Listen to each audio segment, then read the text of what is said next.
My topic of presentation is smoker's mouth. First of all, we would like to talk about contents of the cigarette. What cigarette contains? Smoking is one of the most serious public health concern in the world. It's a known fact that cigarette smoking would adversely affect the overall health of the body, especially oral health. Cigarettes release numerous chemicals when it is burned. Most of these chemicals would affect the oral cavity. At least 70% of the contents of the cigarette causes cancer and they are classified as carcinogens. Some of the carcinogens present in the cigarette includes butane, benzene, toluene, acetic acid, stearic acid, carbon monoxide, ammonia, methanol, etc.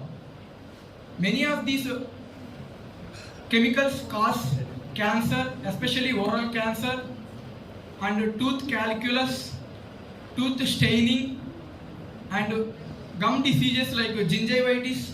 If it is untreated, it would lead to severe bleeding of the gums, that is called periodontitis. Because of the highly addictive nature of the chemicals present in the cigarette, like nicotine, methanol, which is used as a flavoring agent in the cigarettes are highly addictive. Because of this highly addictive nature, more and more people around the world started consuming these cigarettes. Approximately 1.1 billion people around the world, which contributes to 1/7 of the global population, started smoking these cigarettes.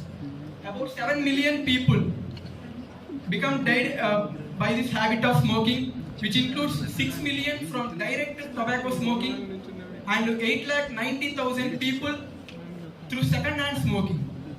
Like relatives, second-hand smokers includes relatives or any other public, while smoking in the public places.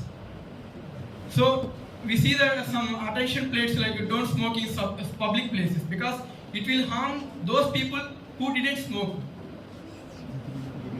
And mainly cancer, nicotine and other metals like arsenic, cadmium present in the cigarettes, they cause structural damage to the DNA as well as they will interrupt with the cell cycle, which would lead to cancer.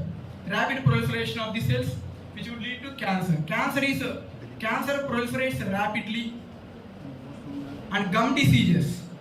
Mainly, gum diseases was caused due to the carbon monoxide present in the cigarette smoke, which binds with the hemoglobin to form an irreversible compound, which is 300 times more stable than the oxyhemoglobin complex, that is carboxyhemoglobin complex.